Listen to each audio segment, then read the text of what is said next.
you're going home now. And never, ever, under any circumstances known to God, speak about this again. Is that clear?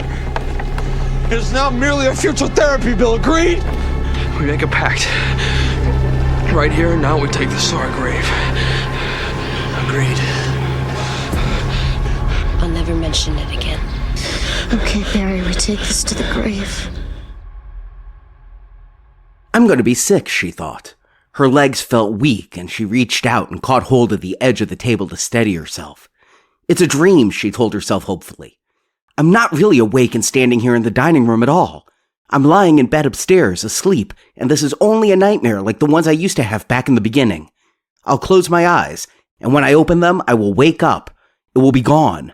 The paper will be gone. It will never have been. So she closed her eyes, and when she opened them again, the paper was still there in her hand, with one short sentence printed on it. I know what you did last summer. Hello, Now Playing listeners. This is Arnie, and welcome back for another book review here at Now Playing. We do them infrequently, but I always do enjoy getting a chance to talk about some printed stories as well as the visual ones. And today, for our $10 patrons and donors, we're starting our I Know What You Did Last Summer retrospective series, leading up to the Legacy sequel coming out in just a few weeks.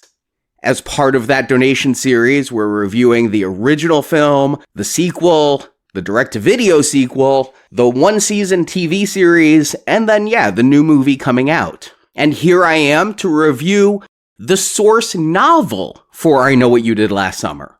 Now, I'll admit, going into this retrospective series, I had no idea that that movie wasn't just the entire brainchild of Scream screenwriter Kevin Williamson. I mean, he came up with Scream, so why wouldn't he come up with another story about 4 teenagers getting attacked by a slasher after a vehicular mishap on a mountain road? But sure enough, this story originated in 1973 in a novel, I Know What You Did Last Summer, written by Lois Duncan.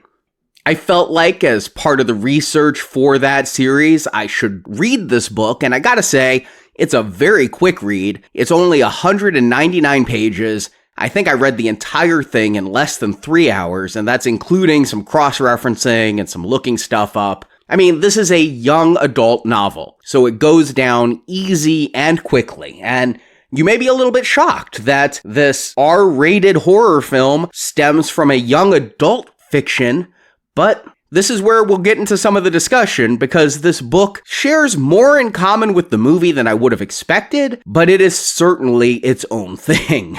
Now, Lois Duncan is a writer I hadn't heard of before. If I did, I didn't pay any attention to it.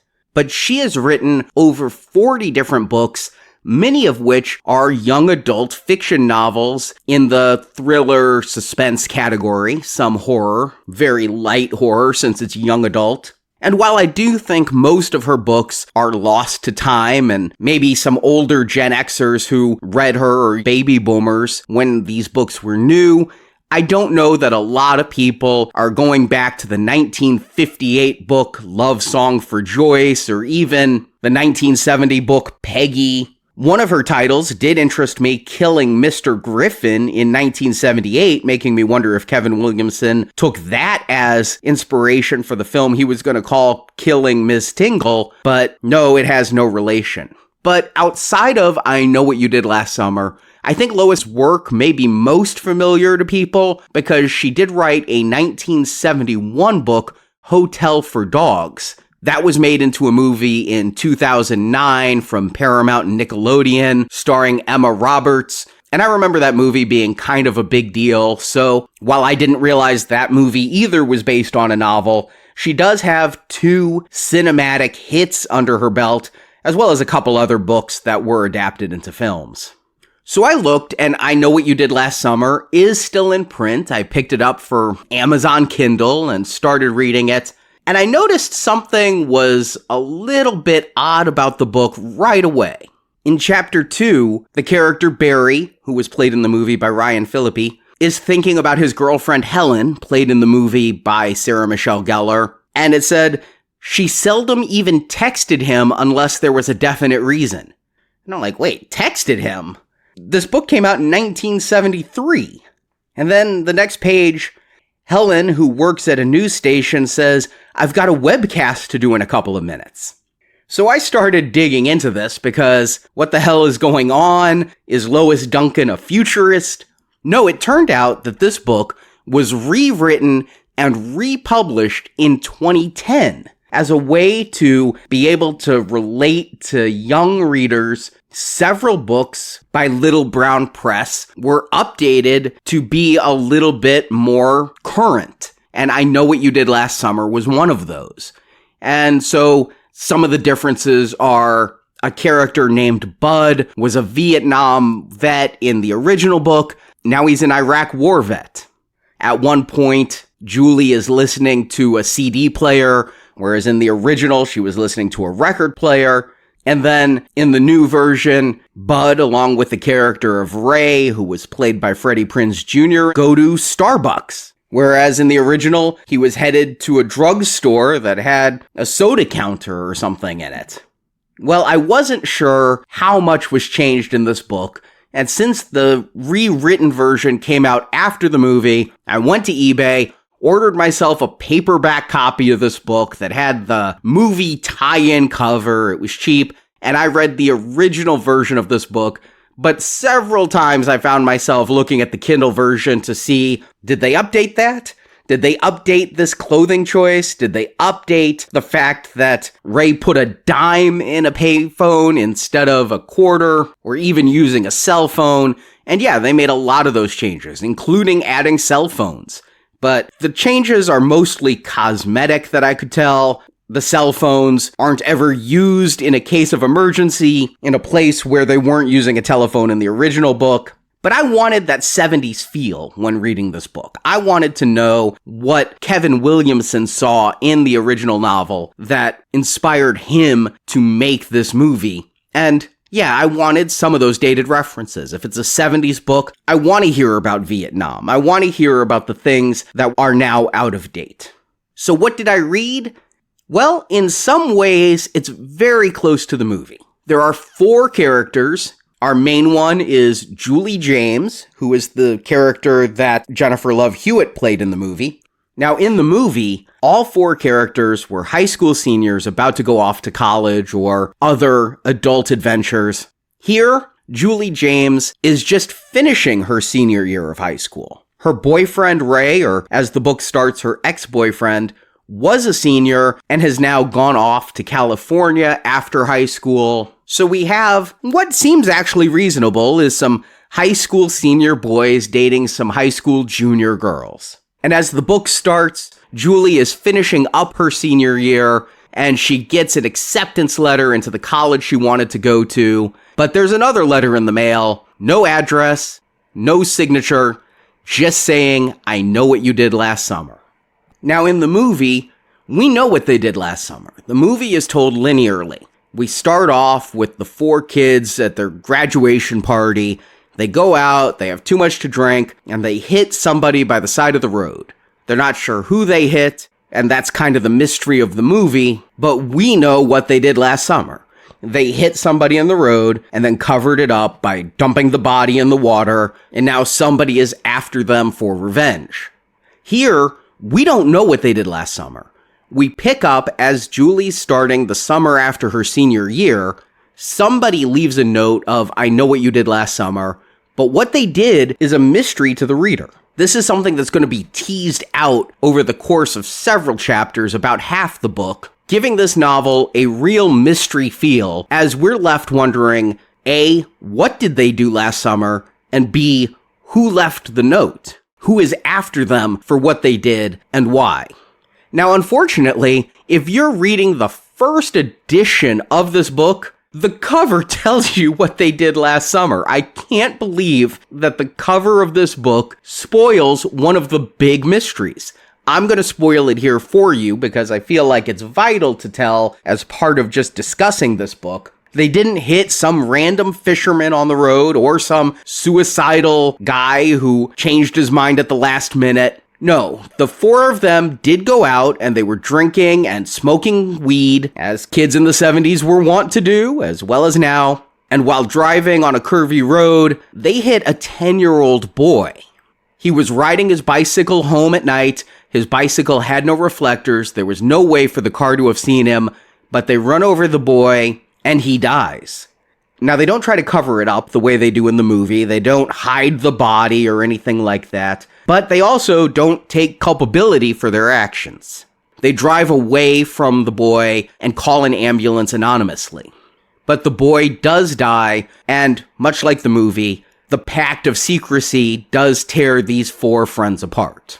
Barry does keep dating Helen, but Barry is a serial cheater, dating a lot of women at his university, sleeping around, but he won't let Helen go because Helen is very attractive and has a bit of fame now as she has a successful career at a local TV station, unlike in the movie where we see Sarah Michelle Gellar has lost all of her ambition and ended up working at a retail store. But Julie reunites with her old friends after getting that note, and much like the movie, they don't believe anyone necessarily actually knows what they did last summer. They think it's a prank until they all start to get notes. And who is doing it? One of the big suspects is Ray. Much like the movie, Ray went away for a year and is now coming back to town and trying to rekindle his relationship with Julie. But Julie has sort of moved on. She now has a new boyfriend, and while she still has a lot of feelings for Ray, it's mixed up with the whole killed a 10-year-old thing, and so that doesn't seem like a great grounds for a new relationship. So for much of this book, we are teased as to what they did, and finally that's revealed, and then the vengeance begins. But no, the vengeance does not include mass killings. Surprisingly, nobody dies in this book except for the 10-year-old boy. This is not a slasher book. This is a mystery book.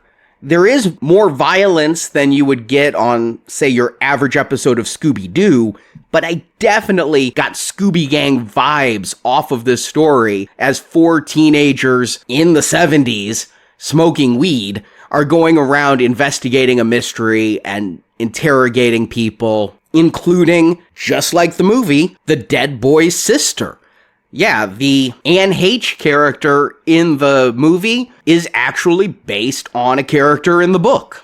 And the fact that Kevin Williamson turned this mystery story into a bit of a slasher was really upsetting to Lois Duncan. She said in an interview she was, quote, appalled by that adaptation.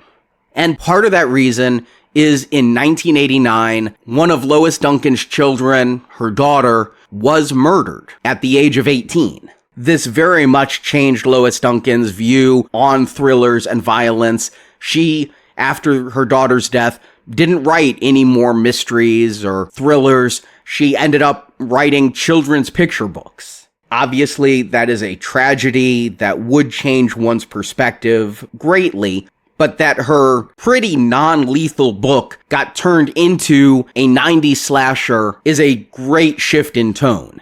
And if you do listen to our movie review, I go into it a little bit how the original concept of that movie was more mystery thriller, kind of Hitchcockian, and then through reshoots and test screenings, it leaned more into the Scream slasher craze. But not this book. This book is all young adult mystery. I thought we were getting to the murders. I was expecting murders when Barry is lured out alone in the night by the stalker. He gets shot in the stomach. I'm like, okay, the killer's using guns. That's unexpected. But Barry lives. The question is, will he be paralyzed for life? Is his football career ruined? But that's as violent as it gets. The rest of the stalker is tormenting and planning his revenge and probably planning some fatal violence at the end of his plot, but the book never gets there. So if we don't have slasher violence, what do we have? We have a classic whodunit. Who is leaving the notes? Who is seeking revenge?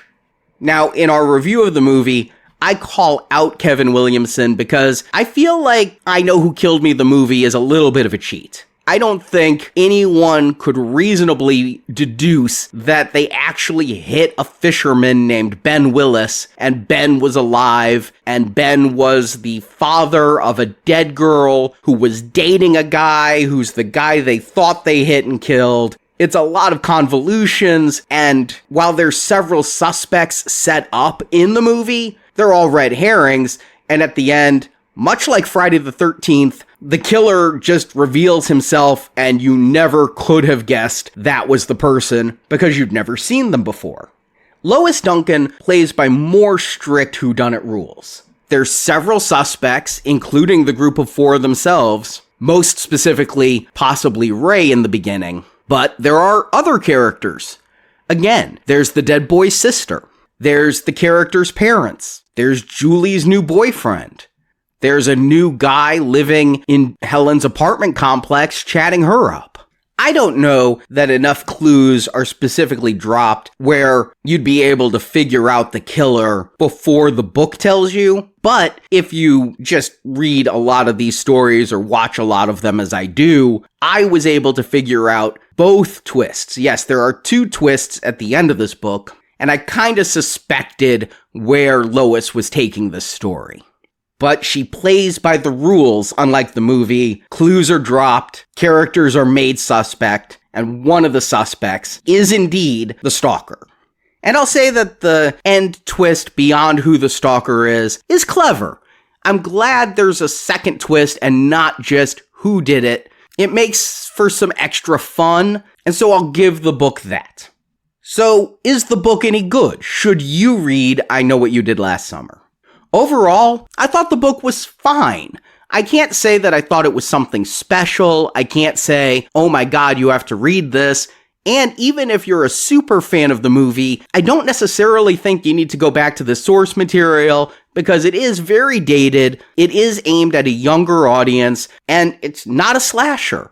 The fun people have with the movie, I think, is related to the kills and related to the suspense. And while there's a little suspense in this book, it's just so teen-oriented that it has kid gloves on. I'll credit Lois for the way she teases out the mysteries, one of which I've spoiled for you, as the book cover spoiled about the dead boy. I like that writing technique. I like that she put multiple layers of mystery into this story. But the characters are exceptionally thin and one-dimensional. I didn't necessarily root for any of them. Julie James is our primary protagonist, but while most of the book is told from her perspective, I didn't find myself really empathizing with the character as she's written on the page. The book was a mildly entertaining way to kill a few hours, but, pardon the pun, I never got hooked. I didn't care about the characters, or after the death was revealed, I didn't care so much about the story. And honestly, if this book hadn't been turned into a movie, it wouldn't be a shame if it stayed forgotten on some dusty library shelf, untouched for decades. It's not a bad book. It's absolutely nothing special. And I don't know what Kevin Williamson saw when reading this book that really sparked something in him unless he read it at a formative age. You know, I read Alfred Hitchcock and the Three Investigators when I was very young. Those are cheesy young adult children's mysteries as well that probably many of you listening have never heard of. And that's right. You shouldn't have heard of them. They're not special, but they meant something to me because they were current when I was young. And that's where I put Lois Duncan's I Know What You Did Last Summer. It's not special, but if you have a youngster who is thriller curious, I suppose you could do worse than to give them the 2010 rewrite where things are updated so that a current child wouldn't be put off by the thought of a drugstore selling coffee. So if the book is okay, how's the movie?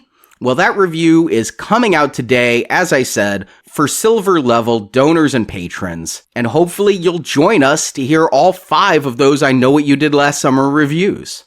I'll admit, as of this recording, I haven't revisited the I Know What You Did Last Summer movie in probably over 20 years. I'm really looking forward to going back and reevaluating that film, which I remember really loving in the 90s, And then I'm kind of excited to see what this new version will bring, since they're bringing back Jennifer Love Hewitt and Freddie Prinze Jr. I don't know about you, but for me, a legacy sequel that checks up on old characters is more exciting than just a straight reboot. So you can find out how to hear all of those reviews by going to nowplayingpodcast.com/donate. It's your support that keeps Now Playing operating and allowing us to do the free shows we do every single Tuesday without missing a single week in about 14 years. Every Tuesday, a new show, thanks to donors and patrons. And to everyone who's listened to this book review, thank you for joining me. These are always a little bit harder to do than the movie reviews because they're solo, they require a little bit more prep, and the movie reviews themselves require quite a bit, but they're a passion for all of us that do these book reviews, and so thank you for listening to this episode. And if you're not as interested in books as movies, and if you're not joining us today for the I Know What You Did Last Summer movie review, well, we'll be back with a totally free Tuesday show of Species 3 next week. Once more, thanks to all of you, and I hope you'll join us this summer as we review these movies. Talk to you soon.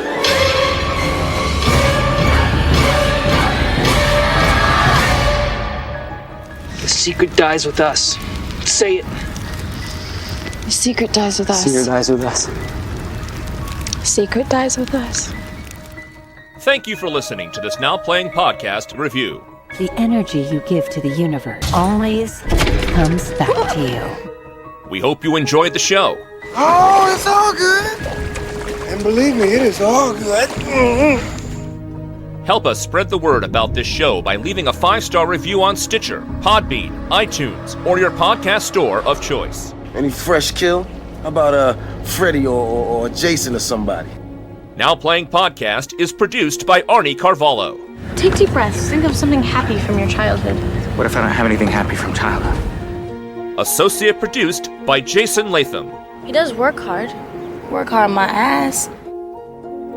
The opinions expressed in this podcast are those of the individual hosts and may not reflect the views of Venganza Media Incorporated. One of us is hiding something. Venganza Media Incorporated is not affiliated with, and this podcast has not been prepared, approved, or licensed by any entity that created the film analyzed herein. Hush now. No more screaming, no more running. It's time to die. All movie clips and music included in this podcast are the intellectual property of their respective copyright holders. They are included here for the purpose of review, and no infringement is intended. I'm not interested in what's right anymore, Ray. I want to do what's smart. Now Playing Podcast is an exclusive trademark of and may not be used without the express written permission of Venganza Media Incorporated. Kids like you should be out having fun. Drinking, partying, running people over, getting away with murder, things like that. Now Playing is a Venganza Media production, copyright 2025. And no part of this show may be reproduced, repurposed, or redistributed without the written permission of Venganza Media Incorporated. All rights reserved. What did you do last summer?